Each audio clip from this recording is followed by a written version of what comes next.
Ujú. Pues sí y no, A ver, ¿por qué? porque hacer ejercicio, pues, genera en el cerebro ciertas hormonas que te causan placer. Y si tú ya me estás diciendo: "Oye, ¿sabes qué? Yo suelo hacer esto", ya me estás hablando que tienes una conducta repetitiva. Entonces, pues, no sería para ti hacerte daño, sería para ti causarte placer.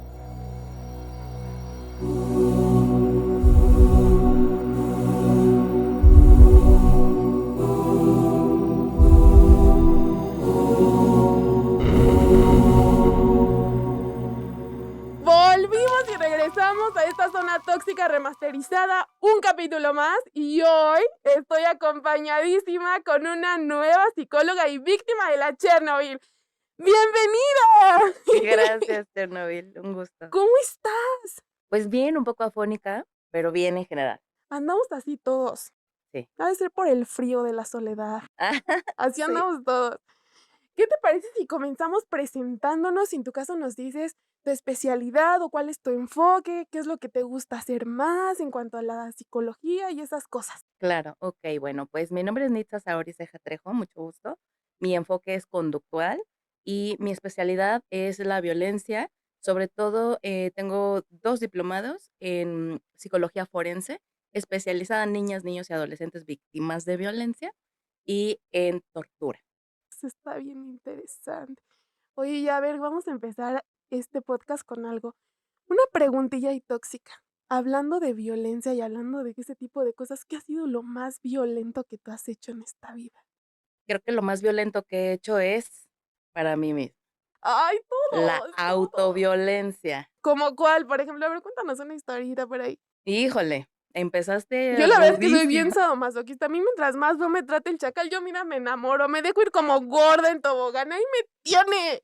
Sí, justamente, creo que, fíjate que cuando me invitaste me llamó mucho la atención el nombre Chernobyl, porque dije: "Okey, ¿cuánta toxicidad y por qué?", ¿no? Míranos, A ver, pura ajá. radiactividad por acá. Sí, ya No, vi. yo me quito el bozal y si así, imagínate, sin el bozal, mira, desmadre total. Okey, pero creo que lo sintetizas muy bien, porque la autoviolencia es como que más allá de lo que permitimos, lo que nos hacemos. O sea, yo literal y llegué al punto del casi cutting, no cutting, Okey, pero sí tuve casi como que, a ver, me voy a cortar, me voy a rapar, me voy a depilar las cejas, me hacía cosas que yo no sabía, obviamente, en la adolescencia, que era, como parte de una autoviolencia. para ver si arde, ¿no? Te voy a decir algo que apenas me descubrí, a ver, si tú me dirás si sí es autoviolencia y no. Hazte de cuenta que hace como, yo soy una enamoradiza, ¿no? Yo de que me enamoro cada, pues, 2 veces al año, ¿no? Okey. Y empezamos otra, pero yo cada que termino una relación termino bien mal. Y en esta última me caché que como que ya me empezaba a mí la ansiedad y como que empezaba la lloradera y eso, y me iba al gimnasio y mientras yo ya traía las piernas así que me dolían, que ya yo decía: "Ahora sí ya no aguanto, ya", ahí como que decía: "Ya, me voy a ir a mi casa". Pero si yo no llegaba a ese dolor, yo sentía como que todavía me faltaba y me descansaba el alma. ¿Eso podría entrar dentro de me hago daño a mí misma? O sea, la gente diría: "No, pues está haciendo ejercicio", ¿no? Pero yo me caché que era hasta que yo sentía esto. Ujú. Pues sí y no. A ver, ¿por qué? Porque hacer ejercicio, pues, genera en el cerebro ciertas hormonas que te causan placer. Y si tú ya me estás diciendo: "Oye, ¿sabes qué? Yo suelo hacer esto", ya me estás hablando que tienes una conducta repetitiva. Entonces, pues, no sería para ti hacerte daño, sería para ti causarte placer. Sobre todo, pues, Ah, en un aspecto de físico, en un aspecto de cómo me estoy sintiendo cuando hago ejercicio. Entonces, si eso te gusta, en cierta parte del cerebro tenemos una zona que es, una zona de recompensa. Sucede cuando comemos chocolate, papitas con salsa con limón, y que lo imaginamos, se nos hace agua la boca. así ando Entonces, ahorita. esa es la capacidad del cerebro. Entonces, cuando yo veo que tú, pues, ya me estás diciendo: "Oye, suelo hacer esto, yo acostumbro a hacer el otro, ya me caché". Entonces, es valiosísimo, porque tú ya estás cayendo en cuenta de tus propias conductas y lo que las detona. Okey, okey, bueno, pues mira, vamos a comenzar a leer esta historia tóxica juntas y vamos a empezar a desmenuzarla, ¿vale? Ay, qué lindo. Dice así: "Tierno, no soy afecto a este tipo de entonces no vamos a leer su historia. Se cancela, mándenme otra porque esta ni ay, vamos a darle una oportunidad. Pero ya de inicio ya no nos cayó bien. Okey. Pero el día de hoy, por casualidad, me apareció y vi la oportunidad de desahogarme y contarte mi historia. Voy a empezar a contarte parte de mi infancia. Creo que como muchos casos es donde se inician muchos de los problemas que nos afectan. O sea, ya él ya anda psicoanalizándose, también anda como yo, ¿no? ¿Ya me caché? Ay, dice así: "Voy a iniciar hablándote de mis padres. Mi padre era una persona adinerada". ¡Ay, que no lo presente! Dice: "Era una persona adinerada, groseramente adinerada". Ay, imagínate andar con uno así, ¿a quién no le gustaría? Esto debido a que él se dedicaba al tráfico y venta de estupefacientes. Bueno, pensándolo bien, Ya no. pues una salidita y juega, ¿no? Dice, él vendía estupefacientes. Mi madre era contadora, con maestría en finanzas. Mis padres se conocieron cuando ella tenía solo 22 años. Él se encargaba de llenar de detalles y atenciones a ella. Ay, ella cayó rendidamente enamorada y se casaron. Cabe mencionar que mi madre, perdón, no sabía a qué se dedicaba mi madre. Cuando yo cumplo 2 años, mi madre se entera de las actividades de mi padre e inmediatamente se divorcia de él. Yo vivo con mi madre hasta los 12 años. Hasta ese entonces yo tuve una infancia muy feliz. Acudía a colegios de paga y tenía todas mis necesidades cubiertas. Todo esto hasta que aparece mi padre y yo empiezo a tener contacto con él. A ver, comencemos por aquí. A mí me surge una duda. Lo platicaba yo en un podcast pasado, igual con una psicóloga que también es forense, y ella me decía que nosotros dentro de nuestro ADN tenemos algo como si nuestros papás también nos heredaran parte de lo que son. ¿Esto puede afectar a la persona en determinado momento? O sea, por ejemplo, tú nunca convives con tu papá, pero en determinado momento, por ejemplo, que dicen: "Ay, tienes la sonrisa de tu papá", o esos ademanes son de tu papá, ¿podría como repetirse la historia o algo así? Sí, pero, digamos, no tanto como repetirse la historia de lo que haga, ¿no? Porque a nosotros nuestra personalidad que se empieza a construir en esta etapa tan importante de la adolescencia, van a influir muchos factores, los factores contextuales. Justamente para desarrollar nuestras habilidades psicosociales, importan 3 puntos muy importantes. ¿Biopsicosocial que le llaman, puede ser? No, todas las personas somos seres biopsicosociales. Okey. ¿Vale? Pero lo que importa para desarrollar nuestras habilidades psicosociales, importa el autoconocimiento, el conocimiento de mi contexto y el desarrollo de la empatía. Es decir, si yo no, crezco en un entorno en donde me enseñaron a ser empático con las otras personas, o a identificar que las otras personas tienen necesidades distintas, en fin, yo voy a crecer siendo una, mm, ¿cómo les dicen a estas personas? Narcisistas, odio esa teoría, ¿Por porque qué? ya cualquier cosa Ah, sí, ya que dicen, sea es carente de narcisista. empatía ya son narcisistas. Okey. Entonces, bueno, Deberíamos aventarnos uno de narcisos, que sí, sea únicamente de eso, ¿no? A exacto. ver. Pero bueno, entonces empiezas a crecer en este contexto en donde, por ejemplo, en este caso, ¿no? Su desarrollo de su primera y segunda infancia fue sano, ¿no? Aparentemente, pero en la etapa donde se forma su personalidad, empieza a tener contacto con alguien que no es tan, digamos, como tú dirías, que es tóxico, entonces ya empieza como a adquirir justo particularidades de, okey, entonces está bien vender estupefacientes, está bien conseguir dinero rápido y fácil, está bien, y entonces empiezas a construir tal cual tu personalidad. Oye, empecemos por ahí. Yo tengo una duda con lo de la empatía, porque yo siempre que, he escuchado hablar de la empatía y con maestros o gente que sabe mucho de psicología, yo preguntaba: "Bueno, ¿pero qué es la empatía?". Y había muchos que me decían: "Pues ponerte en el zapato de otros", hasta que llegué con un maestro que fue el que me dijo: "O sea, esto es una tontería. Entender la empatía es simplemente, saber que si tú fueras esa persona en ese momento, bajo esa circunstancia y teniendo todo el contexto que él trae, tú harías exactamente lo mismo y no eres nadie para juzgarlo. ¿Eso está bien o está mal? ¿O qué punto de vista tienes tú acerca de esto?". Justo, coincido, ponerte en los zapatos del otro es una barbaridad, o sea, no vas a poder, nunca, jamás. Yo puedo entenderte ahorita de como entrevistadora, A ¿no? mí Porque nadie me ha entendido nunca, psicóloga. en algún momento, posiblemente puedo decir eso, ¿no? Te entiendo perfecto, porque yo también entrevisté, pero eso es total falsedad, porque necesitaría haber vivido tu vida para llegar a este punto en el que te encuentras entrevistando. Y no el hecho de que yo lo haya hecho alguna vez, valga la redundancia, este, no me da esta capacidad de entenderte al 100%. O sea, eso no existe. Okey. Nos podemos acercar a la experiencia del otro, pero hasta ahí. O sea, jamás tú vas a entenderme a mí, ni yo a ti, ni a otras personas. Necesitaríamos haber vivido su vida, tener sus percepciones, o sea, todo esto. Entonces, por eso es que no existe esta frase que se ha Ponte en sus utilizado zapatos, no de existe. ponerte, no, no puedes. O sea, Okey, puedes ¿y cómo puedo acercar, yo empezarme a acercar hacia la empatía, por ejemplo? conociendo. O sea, el conocimiento no es como tengo mucha información y entonces yo ya sé mucho. No, conocer es precisamente tratar de comprender toda la información que llega a ti, ¿no? Oiga, doctor, ¿y usted tiene algún capitulillo ahí en su vida donde diga: "Ahí en esta sí me la volé y la neta, no me pa o sea, me pasé de no ser empática"? Am, yo creo que sí, este, pero fíjate que ahorita ya estoy pecando de mucha empatía. O sea, yo hasta le hablo, por favor, gracias a ChatGPT. Entonces, ya estoy siendo Como muy la Alexa, ¿no? empática. Alexa, ponme tal, por favor, ¿no? Sí, exacto.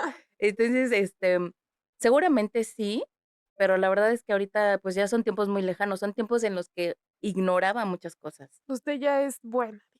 Ay, yo Yo, ya la neta, no. estoy en otro nivel. No, yo primero yo y luego ya todos los demás. Soy bien Sí, malota, la verdad. okey. Vamos a seguir un ratito con esta historia. Dice: "Mi padre mañosamente engaña a mi mamá diciéndole que ya había cambiado y que quería volver a convivir conmigo". Recordemos que él ya tiene 12 años y que quería convivir conmigo. Por la vía legal, él consigue que yo pase los fines de semana con él. Al principio, todo era muy bonito. Él me compraba todo lo que yo quería, al igual que yo lo hacía al igual que yo lo había hecho con mi madre, me llenaba de atenciones y de regalos, pero al pasar el tiempo yo me doy cuenta que mi padre seguía con sus prácticas ilegales y ese mundo terminó por cautivarme. No le conté nada a mi mamá y me fui adentrando en el negocio de mi papá, no solo con la venta, también con el consumo. Error número uno. Si lo vendemos, no lo consumimos. Todas las series hablan de eso, ¿sí o no? Sí, No lo dicen. ¿Cómo puedo involucrar o cómo? Es que es bien fácil, ¿verdad? A esa edad. Unos centavillos y haces lo que exacto. quieras. Es lo que te digo, como es la etapa más corta, pero la más importante para el desarrollo de la vida en general. Oye, ¿y qué tanto juega el papel de un papá en la vida de un humano? O sea, ¿sí es realmente tan importante como nos lo han hecho creer? ¿Papá varón Sí. o No, papá varón. papá varón? No sé, yo no tuve. Ah, Entonces entonces no es tan importante porque mírenos dónde andamos las 2. exactamente. Entonces, Para 2 tuve cosas sirvieron los desgraciados. sí, okey. Pues sí, o sea, es que creo que son, creencias que vamos heredando. Claro que son importantes los progenitores, los cuidadores primarios, claro, son importantes, pero si mi papá iba a ser una persona violenta, golpeadora, consumidora de sustancias, pues, hubiese preferido no tener papá. O si mi papá iba a ser este papá presente, superresponsable, pues qué padre, me hubiera ayudado como a llegar al punto en donde estoy, como más rápido, o con menos esfuerzo, tal vez. O sea, importa mucho la resiliencia que posea cada persona, su capacidad de salir adelante ante las adversidades. Claro que importan los cuidadores primarios, pero no necesariamente que sea papá y mamá o varón y mujer. O sea, importa la presencia de alguien que te sepa guiar. Yo le cuento un secreto, el mío, la neta, está bien locote. Fíjese lo que hace el mío. No, es en serio, la gente no me cree, pero el mío, desde que soy niña, como que él es muy, pues, así muy dado a no estar tan cuerdo. Y entonces háganse de cuenta que me habla y me dice: "No, Cherno, yo te voy a querer, ya vas a ser mi hija consentida", y así, ¿no? Y yo me acerco a él y: "Ay, mi papá, que lo quiero y que esto y lo otro", y de repente se me desaparece el desgraciado, y así. Y luego se vuelve a acercar y yo le digo: "Mira, ahorita ya no quiero ser tu hija consentida". ¿Y qué cree que hace? Me dice: "Bueno, que quede en ti", porque yo me acerqué y me pega como en el poco corazón que me queda. ¿Qué le puede Okey. hacer ahí, por ejemplo? Como que te manipula Ándale. entonces, ¿no? Y Okey. yo digo: "Ay, pues lo voy a Genera perdonar", culpa. porque como al final del día es mi papá, Mm. justo, la culpa. ¿Qué se puede hacer ahí? Hablemos de eso, es que Fíjate. Para entender la culpa que nos genera cualquier persona o cualquier situación, hay que entender que dentro de nosotros tenemos 5 emociones básicas o emociones primarias, ya las vimos en la Así película de es. Intensamente.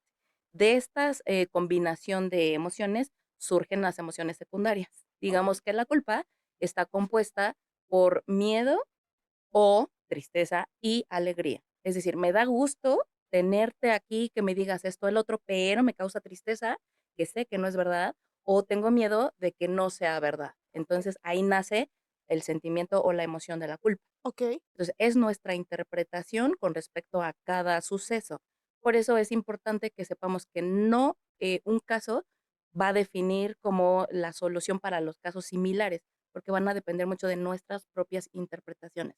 Entonces, en tu caso que me comentas de este papá tóxico, Así como justo yo. ajá, yo creo que también por eso, puede ser que hayas agarrado como esta fortaleza o esta decisión de decir: "Pues yo voy a ser una tóxica", porque lo que me rodea en este contexto es eso. Entonces, me va formando, es lo que te digo, la formación de la personalidad en ciertas etapas puntuales. Entonces, él o las personas que suelen manipular lo hacen con un objetivo, salirse con la suya. ¿Cuál sea su razón? No sabemos. A lo Que mejor, aquí lo pues manipulan para estar en el negocio y a mí me manipulan, pues, para que le dé tantita atención, ¿no? exactamente, Pero es lo mismo. exacto, es una manipulación. Okey. Entonces dices tú, ¿qué hacer? El autoconocimiento y todos los autos que combinan o que conlleva la famosísima autoestima es precisamente eso. Si tú te conoces, si ya identificaste tus emociones, sabes de dónde vienen, entonces va a ser más fácil para ti tomar decisiones. ¿Quiero esto en mi vida? ¿Quiero seguirlo permitiendo? ¿Me va a funcionar? Y entonces lo vas respondiendo y tomas decisiones certeras y ya no andas como que sí, no, ahorita sí, bueno, ya me habló más bonito, entonces le voy a creer. Ya no, porque ya te conoces. Okey. Entonces vamos bien. Ay, siga. Empezó también el consumo y dice: "Llegué a ganar una cantidad de dinero inimaginable". Ay, así yo también algún día. Me va a ver un día. No, hombre, voy a llegar en helicóptero yo. Es mi ¿Ok? sueño, andarme moviendo así por arriba para evitarme todo el tráfico. ¿A quién le gusta eso? Y dice, em, dicho dinero muy poco lo invertí en algunas propiedades, pero la mayoría me lo gastaba en más consumo. Para ese entonces yo ya estaba muy metido en el consumo. Mm, para mi bien, reaparece mi madre y me rescata. Me mete a una clínica, le mandó a los que los amarraba y ahora sí, Le se los dijeron, a llevan ver, bien tazo feos, ¿sí los dorado. sí ha visto cómo se los cargan? Sí, totalmente ilegal. Yo le voy a contar esta historia. Y una vez me salió un TikTok de cómo se los subían a las camionetas que le decían: "Hijo, te hablan", y ya ve que llegan y: "¿Quién me habla?". Y salen tantito y se los amarraban y a la camioneta, y no sé por qué me entró ese morbo, y yo dije: "Bueno, voy a ver otro video", y como 15 días ahí bien metida en cómo se los llevaban. Es un gusto culposo andar viendo cómo se los cargan los de la patrulla espiritual, pero bien feo, doctora, pero le ando contando aquí mis cosas. Dice: "Lo metieron en una clínica de rehabilitación donde duré 6 meses. A mi salida, retomo mi vida con mi madre. Regreso a la escuela y me llevo a una vida nuevamente, pero mi padre no iba a perder a su mejor colaborador, al trabajador del mes. ¿Y qué va a pasar? Él me vuelve a buscar y caigo una vez más en el consumo y venta. Fue un ir y venir entre clínicas y consumo, clínicas y consumo. Caí en lo más hondo de la inmundicia. Robaba, golpeaba y hacía de todo para tener dinero para poder consumir. Ya no había límites para mí. ¿Usted alguna vez ha tratado con algún adicto? Ujú, sí, y también consumí, también en mi adolescencia, ¿Usted consumió? ¿Qué consumió? coca en piedra A inhalada. ver, de primera mano, ¿qué tan complicado es salir de una de estas adicciones? Pues, creo que mucho dependerá de los contextos. La famosa respuesta de los psicólogos siempre va a ser depende, porque va a depender del tiempo, de la frecuencia y de la cantidad que la persona consuma. Va a depender de su edad, de su organismo. Sabemos que a los hombres y a las mujeres no nos hace el mismo efecto el alcohol porque tenemos, diferentes hormonas o funciona de manera diferente. Okey. Entonces, ¿qué tan difícil va a ser cuando alguien está súper adentrado de su contexto, de sus redes de apoyo? Insisto, la El círculo de temporalidad, contención que le llaman. todo eso. Okey. Entonces, si esta persona dice que empezó a consumir teniendo tan cerca a la persona que está ahí distribuyéndolo, Pues, ¿será él? seguramente va a ser más difícil, ¿no? Porque su contexto está más apegado a ese. Mitad del negocio, mitad me lo chingo, mitad del así se iba, Exacto, es como imagínese, tener una tienda y comerte bajó los el dulces. ingreso. Exactamente. Entonces va a ser más difícil, ¿no? Por ejemplo, a mí, afortunadamente, no me costó mucho porque me alejé del contexto en donde tenía esta oportunidad de adquisición, ¿no? Entonces, Okey, importa mucho el contexto, muchísimo. que no es lo mismo, ¿no? Ahora se has puesto hasta de moda el famoso tema de ser marihuanos, ¿Así? de la Roma y que, ay, ya eres Ah, como con okey, estilo y ese tipo de okey, cosas, sí. ¿no? Bueno, y tengo una duda. Ya que hablamos de que nos pega, bueno, que a las personas nos pega de diferente manera y salir de esto va a ser diferente de acuerdo al contexto y de acuerdo al tiempo y de acuerdo a todo esto. Hablemos, por ejemplo, de un tiempo promedio. ¿Cuánto me llevaría, por ejemplo, salir de una adicción en promedio? O sea, yo entiendo que hay diferentes cosas, pero digamos, hablemos de un año, más o menos, o puede. Pues sí, va a depender de tu compromiso de querer salir de cualquier situación o cualquier consumo de cualquier Y sustancia, fue por voluntad, o sea, que usted dijo, ya, sí, yo fui por voluntad, ya le voy a parar a mi hermana. totalmente. Sí, exacto. O sea, fui dejando, obviamente, primero de consumir Ok, porque fue también en mi etapa adolescencia, te digo, tampoco tuve papá o figura paterna que estuviera ahí, mi mamá, pues, persona trabajadora, entonces estaba yo como a la deriva, ¿no? Y después, ya lo dejé porque dije: "No, esto no está funcionando para mí, en lo que yo quería hacer". Siempre he sido una persona muy inquieta de que quiero aprender y todo esto, entonces no, algo no funcionaba. Y después de dejar de consumir la coca, me adentro al cigarro. O sea, yo ¿cómo era vamos cambiando, verdad? Yo, por ejemplo, exacto, primero era la comida, okey. porque yo antes era adicta a la comida. Yo me sentía triste o algo y me chingaba un dulce. Y así, y así, y así. Y luego dije: "No, ya le voy a parar a mi desmadre". Entonces empecé a pararle ese desmadre, pero después dije: "Ahora los chacales".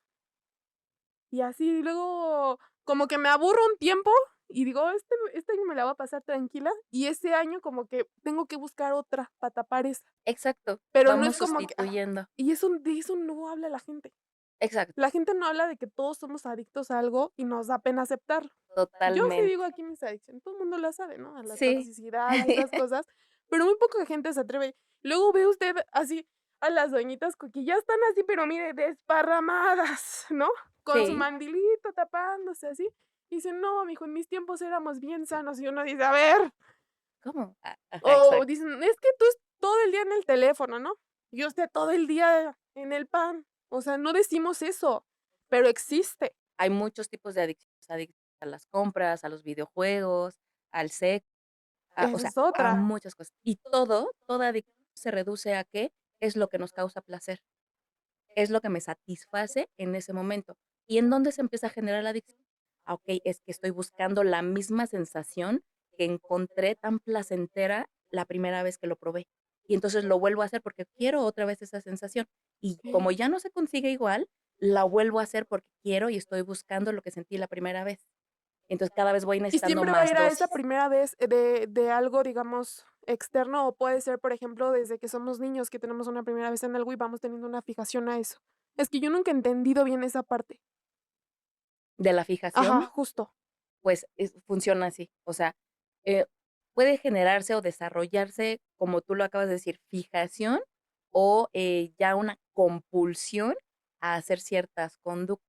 De ahí que empiezan a surgir los trastornos compulsivos, obsesivos compulsivos y todo esto. ¿Usted tiene algún TOC? Ay, este, no, no, tal cual no. Yo sí tengo un buen. ¿Sí? A Sí. ver, ¿cuál sería uno? O sea, por ejemplo, es que no me lo van a creer porque no me veo así, pero yo, por ejemplo, tengo dividida mi ropa. Entonces, de este lado va la ropa que es como vestido y playeritas, y de este lado van las chamarras. Y entonces, por ejemplo, donde tengo guardada la ropa, tengo, las playeras que son como de té, las famosas T-shirt. De este lado tengo las que no tienen, manga. De este lado están los de mezclilla y de este lado son, los formales. Pero si alguien altera ese orden, o sea, entro como en pánico total y es como un berrinche interno que no le digo a la gente, y digo: "No, ¿para qué?". Y así me pongo como bien bien locota. Okey. Pero después digo, bueno, ¿qué necesidad tenía la gente de ayudarme, no? Y ya como que me relajo. Pero me da un coraje, como si me hubieran hecho algo de no, pero feo, berrinche de los buenos. Entonces, eso es una obsesión. Ah, ¿no es un TOC? No, un trastorno Ah. obsesivo compulsivo, cualquier tipo de trastorno, vamos a entenderlo así, es cuando ya te está afectando en diferentes esferas de tu vida. Es decir, tú no puedes vivir si no está ordenada tu ropa, como lo acabas de Ah, decir. no, yo sí vivo. Ajá, exactamente. Entonces, no es un trastorno obsesivo compulsivo, TOC. Sería más bien solamente una obsesión o una compulsión. Ah, okey, okey. Ah, gracias. Ya, me salí, perdón, ya voy a regresar. Vamos a seguir leyendo. Dice: "Terminé tirado en la calle, estaba irreconocible. Te estoy hablando de años de consumo imparable. A lo largo de estos años vi cómo mi madre iba perdiendo el brillo. Literalmente estaba matando de dolor a mi madre. Tu vida estaba enfocada en rescatarme y yo cada día me hundía más. A mi madre se le desarrolla una enfermedad la cual la obliga a usar silla de ruedas, pero ni la silla de ruedas es impedimento para seguir ayudándonos a salir del consumo de las sustancias. Entro a una nueva clínica en el cual duró año y medio internado. Al salir regresé a la casa de mi mamá. Todo iba bien, llevaba ya 2 años y medio limpio de consumo de sustancias. Mi madre también iba recuperándose, ya no usaba la silla de ruedas. Pasando 3 años de mi salida de la clínica, me encuentro con un amigo de mi padre. Antes de seguir con la siguiente historia, me gustaría hablar un pequeño o hacer un pequeño como paréntesis de todo aquello que no se ve dentro de la vida de una porque nosotros hemos tirado al baquetón este, ¿no? Al ratero que busca centavos, pero no, o muy pocas veces hablamos de la vida que llevan los papás, o el círculo que tenemos, ¿no? Que yo creo que ha de ser el peor. Sí, la afectación hacia tu contexto, insisto, el contexto importa muchísimo. Y el contexto es todo aquello que nos rodea, nuestra familia, los vecinos, la comunidad, las escuelas, todo eso es el contexto, Hablemos de una manera tóxica. ¿okey? ¿Las mamás ganan algo por tener un hijo adicto? Mm, pues, depende. Es que eso tampoco se dice, pero a mí Exactamente. sí me gustaría hablar de eso, que muy poca gente dice, porque, a ver, siendo mamá de un adicto, sí, te la pasas mal, estás con tu criatura podrida y todo eso, pero también ganas atención, a mí me encanta la atención, ganas reconocimiento, Ujú, porque por más hijo de la rechif que te tocó, tú estás ahí para él. ujú. ¿Qué gana la mamá de un adicto? Pues, justo como lo mencionas, hay muchas progenitoras tóxicas, ¿no? Haciendo honor a este programa, La mía es bien toxicona. justo. No, es lo no. Hay mamás tóxicas que sí, o sea, de hecho, el fenómeno se conoce, y si tú investigas por ahí, progenitora tóxica, te vas a encontrar con muchas cosas en donde las mamás, justo como que fomentan, que los hijos no se superen, o empiezan a generar la mala, reputación de los hijos. No, la mía Por ya me eso corrió que como 3 veces y a cada rato me dice: "Órale, ya sal". No, Por eso que sal. dices, porque a veces nos gusta ser la víctima perfecta, la mamá abnegada, la figura materna que tenemos en esta cultura social de, es que la mamá lo es todo. Nos queremos quejar, mentamos madres, nos queremos lo que sea, la palabra madre estás, mira, acá en el top. Entonces, yo soy una figura materna, quiero ser esa mamá que me reconozcan que fui trabajadora, que yo sola, que salí adelante, que Como lo mis dice la hijos historia, ¿no? Con todo y silla de ruedas me sacó. Y yo, a exactamente. ver, A veces pasa eso, que buscan reconocimiento, decir: "Okey, yo me voy a dedicar a hacer este rol de mamá rescatadora", okey, ¿no? Porque quiero mi recompensa. Pero a veces no es que las mamás lo quieran, o sea, de verdad no conozco en mi poca historia de, pues, psicoterapeuta de mamás que sufren, no conozco que una sola me haya dicho: "Un día me levanté y dije: 'Quiero que me reconozcan porque voy a sufrir'".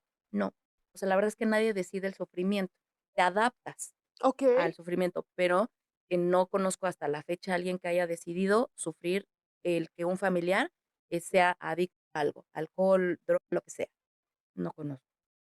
Pero, pues sí, se van adaptando por esta historia cultural que tenemos de reconocer mucho el trabajo de las mamás. Y es increíble, ¿no?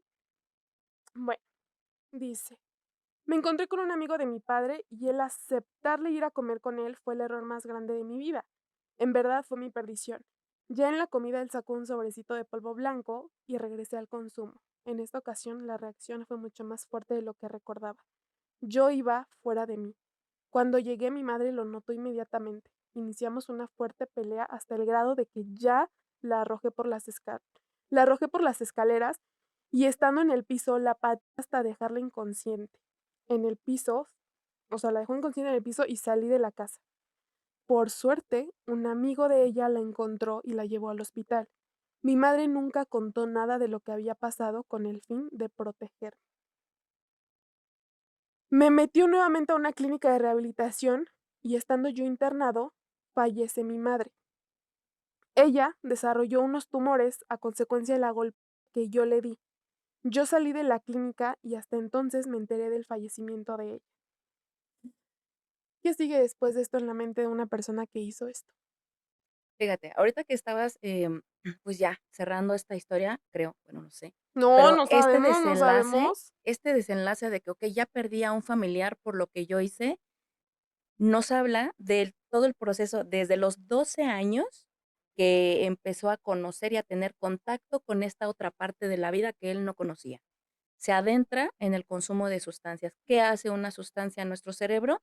No permite el sano desarrollo de las funciones de este, ¿no? Recordemos que en el lóbulo frontal, que se termina de desarrollar hasta los 21, 22, 23 años, dependiendo de cada persona, que es en donde esta parte del cerebro, en donde empezamos a tomar decisiones, a organizar, a guardar en nuestras memorias, obviamente, todo lo que vamos viviendo y que después nos van a ser útiles. Vale, él ya vivió toda una historia donde ya fue interrumpido el sano desarrollo, las sanas funciones, entonces ya no está tomando buenas decisiones con respecto a su propia vida. Después, por el consumo de sustancias, entonces empieza a sentirse alterado todo su sistema nervioso. Él ya no, él ni ninguna persona va a reaccionar conforme la sociedad espera que reaccionen. Por eso perdemos la pena y nos quedamos tirados en el piso de borrachos. Por eso perdemos la noción de nuestra administración económica y solemos invertir más en el alcohol, en el cigarro, en las drogas, porque eso nos causa placer, pero no estamos tomando buenas decisiones. Ya no nos podemos administrar. Entonces sabía él, ¿no? Que esta persona tenía relación con esta parte de su vida tan dañina, tan tóxica, que le había o escucho por ahí como culpa Justo. cuando dice de que su mamá terminó en silla de ruedas y todo, o sea, él sabía, esas personas lo saben, pero ¿qué pasa? Que no son dueñas de sus decisiones. Esto es lo que quería preguntar. Mucho hablan de la corteza prefrontal y todo esto, y quiero volver a hacer esta pregunta, ¿el cerebro nos manda o nosotros mandamos al cerebro? Nosotros somos el cerebro.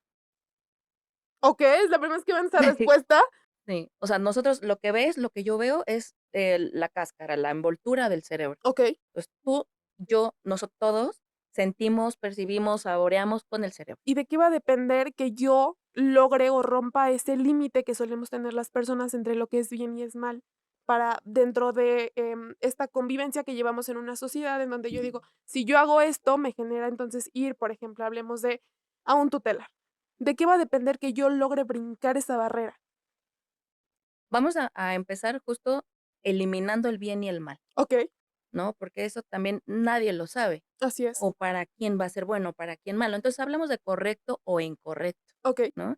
Después, lo políticamente, pero lo correcto o incorrecto, ¿es correcto que para mis objetivos de vida consuma esta cantidad de sustancias? ¿Es correcto que para mis objetivos de vida, para mi mamá, porque ya me hartó, es correcto o incorrecto que mate, robe, haga, deshaga? O sea, justo eso.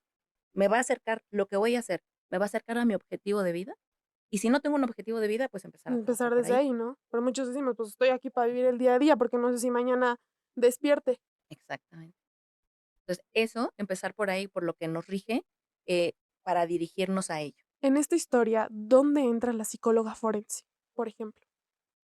Puede entrar desde que golpeó a su mamá, desde antes que tenga el desenlace del fallecimiento, desde estas conductas disruptivas, desadaptativas socialmente, porque, como te digo, escuché culpa, ¿no? O Okey. sea, a pesar de todo esto, yo ¿Qué es la sabía, culpa tal cual?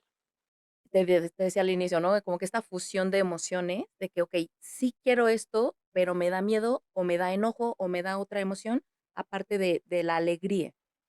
Quiero que pase esto, pero no sé cómo hacer que pase. Entonces, actúo con ira, ¿no? Quiero que mi mamá me deje de regañar o algo, pero entonces interviene la otra emoción que estoy harto, interviene la ira y entonces reacciono mal y ahí nace la culpa. Ay, chin, no lo hubiera dicho así, ¿no? Okey, ya oí. Sí se Sí, entiende. muchísimo más. Y bueno, dice: "Ahora estoy aquí, sufriendo las consecuencias de mis decisiones, muriendo de remordimiento y culpa", justo lo pone, "luchando por no volver a consumir y rogando que mi madre algún día pueda perdonarme". ¿Puede o no puede sanar una persona que cometió este tipo de cosas y que ya no tiene a quién pedirle perdón? Fíjate que esto es muy importante, una pregunta bien valiosa que lo podemos aplicar a muchos aspectos. ¿Puede o no puede sanar una persona? Ah, sanar. Para empezar, sanar, estamos hablando de que enfermó de algo, algo se descompuso o simplemente es algo que surgió de una experiencia. Si estamos hablando que es una emoción displacentera que surge de una experiencia, posiblemente no la vayas a dejar de sentir, porque la memoria funciona para eso, para recordarnos. A veces al recordar vivenciamos, entonces a lo mejor no vamos a dejar de sufrir. ¿Qué vamos a hacer? Vamos a aprender a vivir con ello, vamos a aceptar. Dentro de una terapia conductual existe la terapia de aceptación y compromiso, que se puede aplicar para personas sobrevivientes a suicidios o a familiares que se suicidaron, etcétera. No dejas de sufrir porque pierdes a una persona, no dejas de sufrir porque cometiste un error, más bien aprendes a vivir con ello. ¿Este tipo de aprendizaje, em, tiene algún proceso? O sea, digamos, por ejemplo, cuando, hablamos de sí, tenemos este N cantidad de fases y vamos, desglosándolas, ¿tenemos este proceso, algo así? Sí, ¿Y por totalmente. qué fases pasamos? Precisamente, dentro de una terapia no nada más es como ir, te sientas y platicas. Vas, te sientas y dices: "Yo quiero trabajar este objetivo, me pasó esto, ¿cómo le voy a hacer?". Ah, pues primero, okey, hay que aprender a aceptar lo que vivimos, por qué lo vivimos, qué herramientas tuviste cuando lo viviste, qué herramientas te hacen falta a consideración de lo que te estoy planteando, ¿no? Entonces, ¿cómo voy a aceptar que le hice tanto daño a una persona? ¿Cómo voy a aceptar que perdí a una persona? ¿Cómo voy a aceptar lo que estoy viviendo y que me está doliendo tanto? Empezamos por Porque lo ahí. callamos. Exactamente, Hacemos algo de esta magnitud y ni siquiera tenemos que llegar a algo tan grande. Hacemos cosas chiquitas y ¿qué es lo que ponemos? No, quién sabe, así ya estaba, exacto. así lo encontré. Ujú, No, a ver, acepten. exacto. Y ¿Quién después se atreve? comprométete a cambiar eso que no te gusta. ¿Algo que usted hasta la fecha le cueste trabajo aceptar? Fíjate que ya soy una descarada. Ay, como yo. Sí. Entonces, fíjate que en otros tiempos me hubiera costado mucho trabajo aceptar que consumí sustancias. Okey, Porque si yo me quiero acercar a ayudar a las personas, como que a veces existe ese prejuicio de: "Ay, no, ¿cómo? La psicóloga consumió cocaína". No, entonces ahorita mira, lo acepto, reconozco y entonces sigo trabajando. No, ahorita, por ejemplo, si me invitan, no tengo ningún problema, ¿no? Ya es algo que ya trabajaste y ya superaste, así es. pero ya no me cuesta trabajo aceptar mis errores. Que todos hemos hecho y cometido y que nos faltan por cometer, Exacto, porque de ahí montones. aprendemos. Exacto. Está padre, yo recomiendo mucho cometer errores. Depende también qué errores, porque luego yo me ando cometiendo unos que, ay, luego le cuento. Okey, te veo en Pero sí. terapia. Ay, no, ni me diga porque yo sí voy, ¿eh? Mitzia, ¿algún último consejo que nos quieras dar en general de la culpa, de los errores, de esta sesión que tuvimos el día de hoy? Pues, tanto como consejo, sería vayan a terapia, porque ir a terapia no es como ir a que alguien me diga qué hacer. Ir a terapia es ir a conocerte a ti, ir a desarrollar todas estas habilidades o estas herramientas que no sabes que necesitas. Entonces, nosotros somos, un Facilitador, el intermedio, exactamente, los intermediarios para que alcancen sus objetivos. Entonces, consejo, recomendación siempre, buscar terapeuta. que no es de locos. No, para nada. O sea, ya, por favor, quítenos este Sí, ese ¿qué estás estigma. loco? O sea, por favor. Exacto. Yo sí, pero la gente que va a terapia no. Muchas, muchas gracias por haber estado el día de hoy con nosotros en esta zona tóxica. Me gustaría que nos dejaras, antes de que te vayas, que nos dijeras, así con tus palabras, las redes sociales que van a aparecer en alguna partecita de aquí, para que la gente que quiera o se anime a estar contigo, seguramente van a quedar encantados con este video, se acerque y pueda contactarte. ¿Cómo le hago si yo quiero tomar terapia contigo? Muchas gracias por la invitación en primer lugar, me la pasé muy bien, muy divertida. ¡Uh! Y si quieren contactarme para, terapia, pueden contactarme a través de WhatsApp, 55 78 19 18 50. En mis redes sociales estoy como psic.saoriceja, Saori con Y, y en Instagram y en Facebook. En Instagram, sí, en Instagram.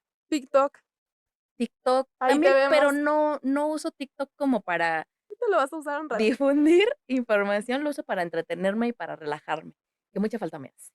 Vas a ver que si nosotros nos vemos la siguiente semana en un capítulo más de La Chernobyl en esta zona tóxica. Muchas gracias. Bye, bye.